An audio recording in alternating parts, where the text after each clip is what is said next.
Sorry చెప్పాను కదా, sorry.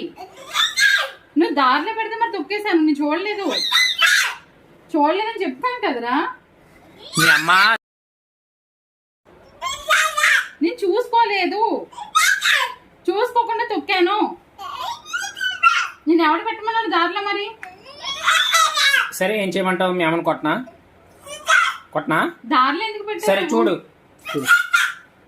కొట్టా, ఓకేనా? ఇంకో సారీ, దండం పెట్టుకోవాలి ఇప్పుడు. పోనీ దేవుడికన్నా దండం పెట్టుకో. సరే సారీ సారీ, సరేనా? Sorry, okay sorry. చెప్పింది కదా. సరే లేదు, నవ్వలేదు. సారీ చెప్పింది నిజంగానే సారీ చెప్పాను. సీరియస్ గానే సారీ చెప్పిందమ్మా. సరేనా?